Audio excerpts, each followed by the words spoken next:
Today's video is going to be a little bit different, but kind of the same. We're going to be looking at a home. This one is a new build home, but this is not our typical home tour.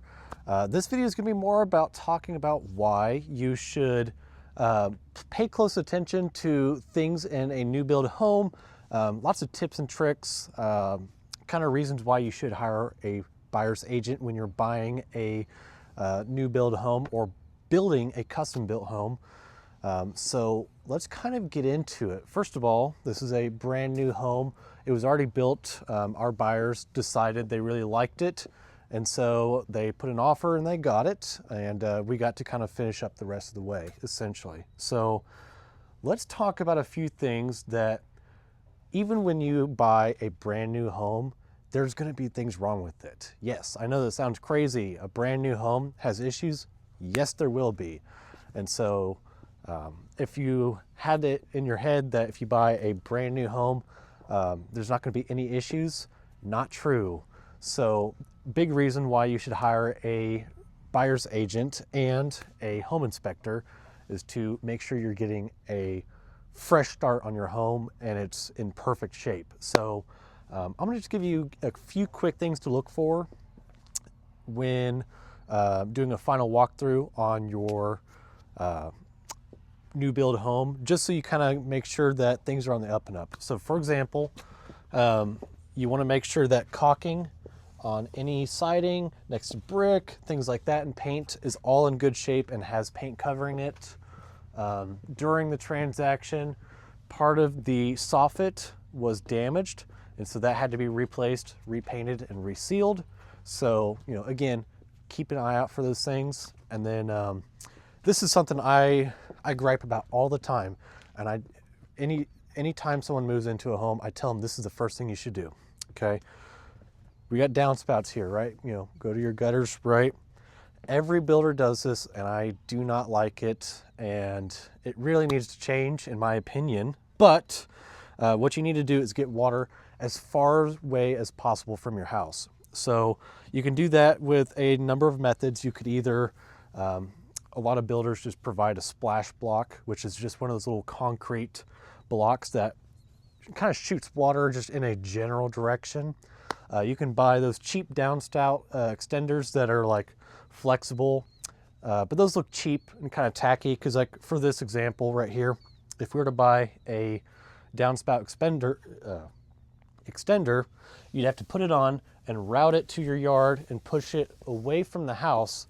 And then anytime you go cut grass, you'd have to move that, which is kind of a pain in the butt. So the best solution is a French drain. If you don't know what a French drain is, it's essentially what they would do is they would cut off the PVC, or not the PVC, the gutter right about here, and install a PVC pipe here. And then it would go underground and it would go maybe generally about 10 foot away. You can always go further into your yard, and there's going to be a little pot, and there's usually like gravel and rock underneath it. And what that does is any water from your roof will be shot away from the house and the foundation, which is super, super important. So if you're, in this case, you know, this home was already built when our client put an offer on it, but if you're building a custom home or working with a builder, then this would be an upgrade worth doing. So there's that. This is also just kind of cool, not really part of our video, but this is what a basement looks like before there's a basement. It's just a big old hole in the ground. We did actually find something, you're probably not gonna be able to see it. You know, we did have a sprinkler system installed. As you can see, that's one of your sprinkler heads right there. And when they're digging out this basement, they did damage part of it. So we're gonna make sure the builder fixes that because we wanted a working sprinkler system. Some other things to keep in mind when kind of doing a final walkthrough and looking at the exterior of your home is making sure that your spigots are properly attached and sealed with caulk. This is a kind of a common misconception that sod, like you see here, and landscaping is provided. Most times, no. A lot of builders, they build just the house. Any landscaping like trees, grass, garden beds, you have to do yourself. In this case, it actually was provided, so that was nice. But just as something to keep in mind, because a new build purchase contract is not like your typical real estate home purchase contract. A lot different, a lot more complicated. And so it's definitely best to not do it by yourself. Again, more downspouts here. If it was me, I'd make sure to install French drains on every single downspout, shoot it as far away from the house. That way you minimize any chance of foundation issues in the future. Overall, this home is really beautiful. It's really cool, actually. They did a pretty good job on it. I don't have really any complaints. I will say though, when it comes to a new build home, and I believe this one was just under $500,000. When you're buying a new build home, I kind of expect perfection. At least that's just me. When you're buying a older home, even if it's only 15 years old, you're going to expect that it's going to have issues, and that's just part of it, you know. Same deal with buying a used car. You know it's going to have some wear and tear on it, some issues. But if you buy a brand new car, you expect it to be perfect. Same thing with a brand new house. Personally, I just expect it to be perfect. So another thing to look at is concrete. As you can see, they poured this, but it's already got a chip in it. So that's something that I would help point out and be like, maybe we should ask the builder to fix that, because this is brand new concrete. Some cracking is to be expected. That's what concrete does over time. But if it's brand new like this, you know, there shouldn't be any major cracks or chips, things like that. Other than that, you just want to look for physical damage, things like that. Another good thing to think of is grading and slope. So make sure that water runs away from your house. And honestly, almost right here, it kind of looks like there's like a little dip. I don't know if you can see that or not. So might be worth it to add more dirt, you know, along this to make sure water slopes away from your home. So make sure you check your grading. That's also important. And this was just installed, actually. This is a radon mitigation system, so that's kind of cool. Same deal, let's check this one. That one's nice and secure. I love that. And here, right here is a great example. So you see how the water has shot out and it's already making a hole in the garden bed and the landscaping. That's why it's super important to have splash blocks, downspout extenders, or preferably French drains. I think they're the best. It's the best way to keep water away from your home. So just some things to think about. Other than that, I don't have too much to say about the exterior. And I think we're gonna go ahead and head inside, and Kaylin's gonna walk you through some things to look for in the main living area, dining room, and kitchen, and some things that you just ought to look for and make sure that are done right. And after that, Elizabeth and Jason will probably tell you more about why you should hire a buyer's agent and home inspector, stuff like that. So let's go ahead and go inside. All right, now that we are inside, I'm gonna point out quite a few things that during our blue tape walkthrough, we had lots of people here pointing out all the different details, but I'm just gonna point out some. We've got a few different sections here. Our first one, there was paint on this, which they did a pretty good job cleaning up the paint. There was a little bit of a missed spot at the top of the door, and it looks like they did a great job covering that up, but just making sure that everything is perfect and taken care of, because you are buying a new house, just like Blake said, you want it to be perfect. So another thing, this house has some fans and they have the little remote switches. And one of the things you have to do is test stuff out when you're at the house. So we were looking at the fan and, you know, we were like, oh yeah, let's try it real quick. Well, it starts spinning and it's like scraping. It's shh, and it's not really spinning. So we turned it off and they got that fixed. And now there is not a sound when you turn it on. So it beeps. Maybe, there we go. And now, you probably can't hear it that well because of the microphone, but there is no more of the around the fan. So checking every little detail, We had a few little like missing spots of paint on the edges of the wall. I remember just here above the fireplace, it looks like maybe they pulled the tape off and it just pulled off some of the paint, but they went in and fixed that. Today we were doing our final walkthrough as well, and there was a little something in this fireplace, and we're like, uh-oh, it looked like paint, but it was actually a piece of styrofoam. So we were able to lift this front piece off. I'm not gonna take it off because it's probably more a two-man job, but they do just kind of hook on, and it's like the front plate. But I'm also gonna show you how this little fireplace works. You have this neat little remote. It's kind of nice that everything has a remote, but just don't lose the remote. There is a switch in here to turn it on and off. So now it's on, we can put the fireplace, or I guess that's on. You also have a little light up button down here to show you that is actually on, and then there's a few different other buttons that will also show you. So heat does come out of here as well. We're gonna turn that on. So first color is pink, but you can scroll through all the different colors. The flames on the back change colors, as well as the rocks, the lights on the rocks. So that is very nice. You can also set a timer.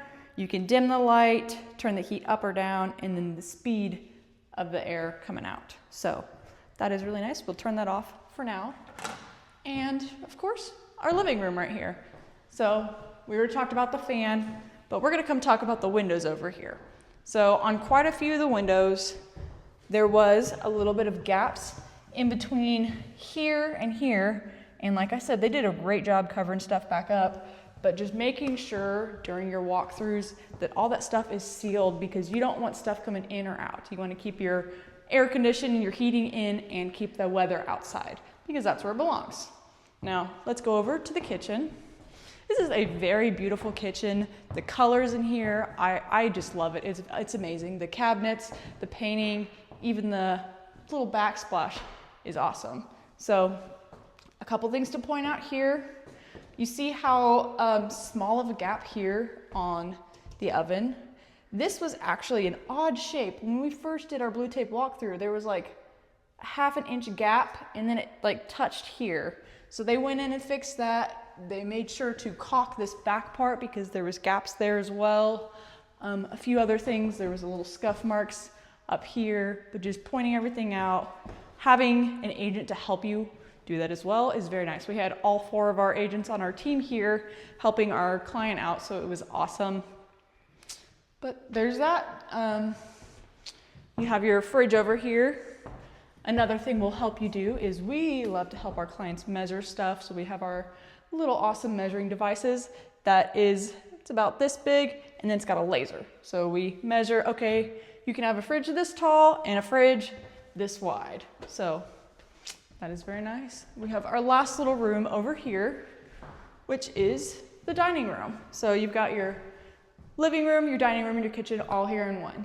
So there wasn't anything over here that I can remember too well being wrong. Just I said, but the gaps at the windows was the main thing. But that is it for actually, we're gonna talk about one more thing in the kitchen. So making sure cabinets were level, that was another one. So right here, these are very level now, but there was a couple of the cabinets where one was up, and when you did this, you had to bump into it. So making sure that that's taken care of as well. And then you have a neat little sink in here. We're just gonna show off all the little features. So there's your regular one, but look, there's that. That is an odd shape. You don't see that. I've actually never seen that before, but I thought that was really cool. And then your garbage disposal right there. And then another thing a client was saying was, where do I put my trash can? And yeah, you can put a trash can under the sink, but if you want like a big trash can, you might have to put it somewhere else, like the pantry, which is where we're gonna look next. So let's continue the tour back in the master suite area. And while we're back here, I want to talk a little bit about, the difference between buying an existing home or doing a new build. When you buy an existing home, it's a kind of a standard contract, but with a new build, usually you're using a builder's contract. And there's a lot of things that you got to be really careful for. So it would be helpful to have like a buyer's agent with that so that we can help go through all the details of the contract. An example is they have an allowance or an allotted budget for basically everything in the house, from your flooring to your lighting, all your fixtures, you name it, appliances. And so if you pick out selections that are above that, what they allowed, then you now have an overage and the house price just keeps going up. And so that's something really important to keep in mind for budgeting purposes so that you don't get too carried away. But so as you can see, we got carpet in here for the selection. We're gonna go into the master bath and we're gonna talk about some of that. I like what they did with the wall here for where you put the bed, and I love the paint color that they've chose. The finishes in this house are fantastic. I love all the colors and the style. They blend really well together. So let's check out the bathroom. This is a really awesome layout. The design is great. We got your dual vanities. And so when I was talking about some of those allowances, like for all your lighting, the mirrors, the hardware in your faucets, they have allowances for all of that. So that's part of your selection process, including like now we have tile flooring in here. So all these have different costs associated with it. That's something you want to be careful when building, that you stay within budget. But I love the colors that they did here. There is just subtle variations. It's not real bright and loud. I love the black, how it pops here. And you've got the water closet here. I used to not like these.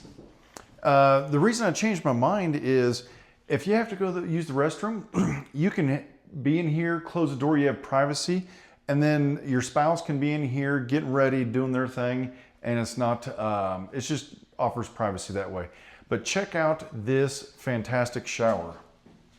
We got no door, so it's just you get in, you shower, everything's gonna drain down, we got tile everywhere. And then there's a little cubby back here that the buyer is actually going to install shelving here so she can hide some things like her shampoo and all that so it's not out visible. You'll have to check that out.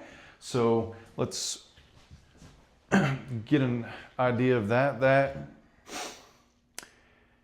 And when I was mentioning the layout, we got a window up above there so it allows lighting in. This closet, you come in here, you got the windows here, offers tons of light. You've got lots of storage for all your shoes and hanging your clothes.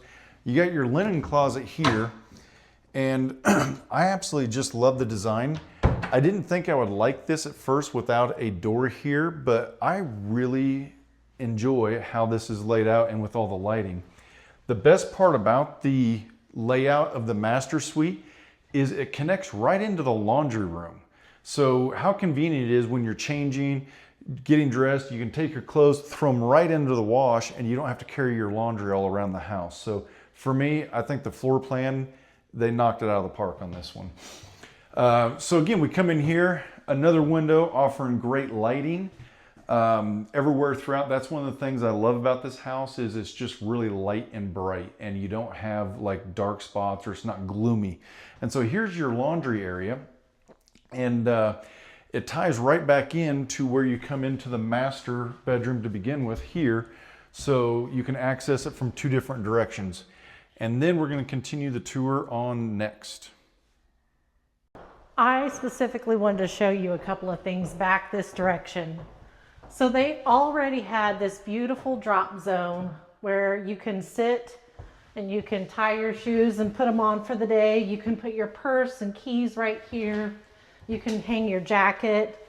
You know, obviously I wouldn't want to store coats or anything like that right here because it would be ugly and I want it to be aesthetically pleasing. But this could be a very nice temporary drop zone every day because this is going to be an executive's house, and so she's going to want it to look a certain way. But I can totally see her putting her jacket here and her purse and her keys right here. The pantry, let's talk pantries. So when we saw this pantry, it did not have a single electrical outlet in here at all. And I was like, well, that's crazy. Like, you need to have a working pantry. That's what this spot right here was designed for.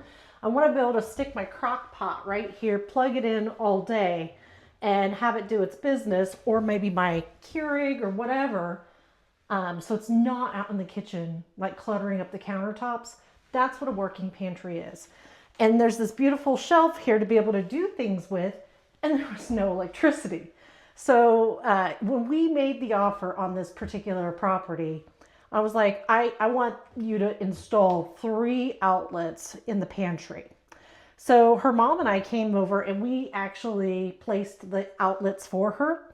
And I was going to just, I was going to put one here, and then one in the middle over here. Well, if you do the middle, which is from here to here, which is what I was thinking, the outlet would have been right here. That's not the right spot. It really needed to have been from here to here, put it right in the middle. And her mom suggested that. And I thought that was great. Like, aesthetically, it's so much more pleasing to the eye. So when placing outlets, think about stuff like that. Let's go to the garage so you can see what we did out there. Since the builder was going to already be placing 3 outlets into the pantry, I said, hey, Miss Buyer, let's go ahead and have them add some to the garage too right now. Because typically the standard amount of outlets that a builder puts in is about 2 in your garage. This is a 3-car garage. You have all of this space in here. Why wouldn't you want to have more outlets? This is just a no-brainer for me. So they had one way over here. This is for the sprinkler system. We added this one right here. So she would have another working outlet, because really the sprinkler system kind of takes up that outlet. And then I thought, well, at some point you might want to be able to open the door right here and have like a workbench here. So you want an outlet here, or maybe you just want to stick like a deep freeze or a refrigerator, something right outside the door here. Definitely want to be able to plug it in. But this one right here, we installed this right here so that she can hang her Dyson vacuum on this wall, and she's got an outlet for it. So she doesn't have to keep it like in a coat closet or in the pantry or something. I was like, that's brilliant. Why wouldn't you want your dirty vacuum, stick it in the garage right here when you can just zip right in the house and use it? So you can never have enough outlets. That's 1, 2, 3. Yep. And this one was already in here. That one was. So they had 3 outlets in this garage. The builder did good. He didn't just do the bare minimum. But now it's got a total of 6. And that just, that makes sense in a garage, don't you think? So let's go check out the guest bedrooms in this house and the guest bath. Take a peek inside that guest bathroom. Okay, here's what I want to show you, and you're not going to believe me.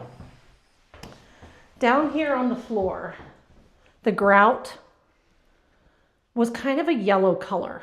They had put grout that matched the flooring, which was in theory a great idea. But up against this white tub, it looked like pee. I don't know how to say it any other way.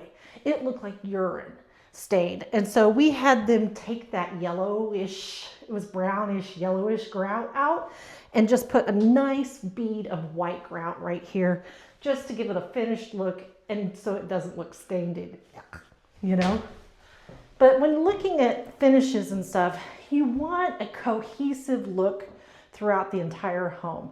So this bathroom is the same countertop as the kitchen, or not the kitchen, the master. This backsplash is mirrored there as well. And of course, this bone color for the cabinetry is in the kitchen and in the master. So you want to have things kind of looking all the same. It doesn't want to be matchy-matchy, but it does have to look like it belongs together and it flows well. Because you don't want every room to look completely different, because it gets kind of circusy there, if you think about it. Now this part really got me excited. Each one of these bedrooms has a walk-in closet. Like, what? We don't have bifold doors and just a standard closet. There's actually walk-in closets on this house. Yes, please. So I loved that about this. And then of course, we've got the linen closet and a place to hang like her winter coats and stuff like that. Right here in the hallway. All right, this room, she's probably actually going to take the carpet out of this room and extend that wood flooring into this room because she's going to use this as her makeup room and her getting ready room. You know, big fan of having a little space where you can zhuzh yourself up. And that's exactly what she's gonna do, is she's gonna use this as her makeup room and her getting ready to go out in public room. And then another walk-in closet. I adore. I don't know why it's not that much square footage more, and it makes such a huge, big impact. Okay, the lighting in this house, if I had gone to the store and just picked out the lighting myself, I would never have maybe picked out something like this or the pendants in the kitchen. But as soon as we walked in, we were like, oh, wow, those look great. They're so pretty. This is probably one of my favorite features, is to be able to stay indoors and go down the stairs to be able to let your dogs in and out. So I can stay out of the elements. It's winter time. Open the door here, dogs in or out on the patio, and never have to leave the comfort of my house. And they don't have very far to go, only 1, 2, 3 steps. That's a big deal. I have an elderly dog right now, and we have, of course, a deck, and he's got a long ways to go, like when he goes outside to go potty. The basement on this home is completely unfinished. It is a blank slate, which is amazing because you can kind of do what you want with it. We did get the original plans, so she knows the layout and how things are supposed to go. But really, when you've got a blank slate like this, you can make adjustments and changes, which I absolutely love. So this area right here is going to be the bathroom at some point. This is where the bathtub goes. This is your stool. And then you would tie your sink into this. And there would be a hallway this way.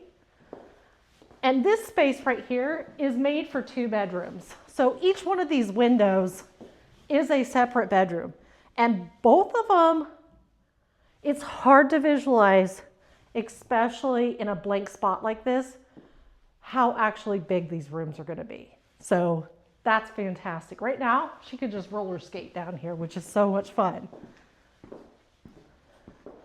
This is, of course, your family/rec room here. I love view out windows. This lets loads of natural light into the home, especially here in Kansas. We love our basements. We want them for tornado shelters, but this makes the outside really come in and doesn't make basements feel like they're dark and just closed off. So these windows are awesome. She can add another electric fireplace if she'd like on this wall, and her big screen. She can do whatever she wants. This, though, if it were me, I would probably bump this out and make this a wet bar. You could totally tie in and make this a nice wet bar area. So that's what I would do if this was my house. This would be a little small mechanical room over here with a door. So this would be completely shut off. This would be the wet bar area.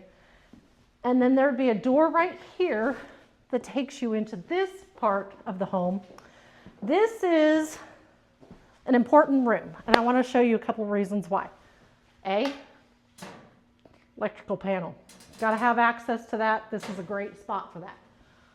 This has a name. I can't remember what it's called. It's like a cat tube or something, or There's a funny name for this, but what this is when you get like internet services or cable services, there's a hole in the house over there and they run all of those electrical lines right through here.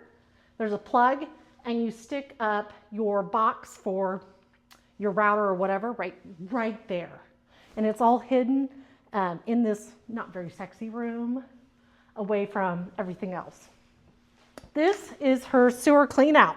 So when we got this house inspected, we actually had the plumber took this little part off and they stuck a long camera down in there and they cranked the camera, crank, all the way out to the city main, and they just checked to make sure that the sewer line wasn't intact.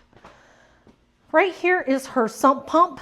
In Kansas, you know, if the water levels get too high on the exterior of the house, since this is the lowest spot in the house, this is typically where water would come in. Plus there's drain tiles all the way around this house. So the water that's sitting right by the foundation, it all comes to this spot. And there's a mechanism in here that pumps it and ejects it out of the house, which is great.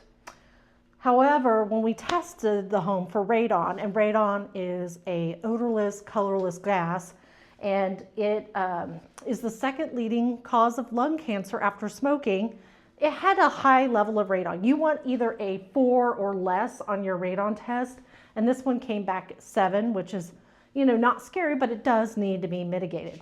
And so we put a radon mitigation system on it, which means they seal this sump pump area up so that the gas can't get into the home. And there's a fan that there's a fan outside the house and it's drawing all that gas up and out of the house. And you want to see this little blue line not be level with each other. If this is level, that means that fan's not working. But because it's not level, the fan is working, it's drawing that gas out. And as my friend said, dilution of radon is the solution because it's all about parts per million. Just join you. You get the mic. Yeah. Scoot everybody this way.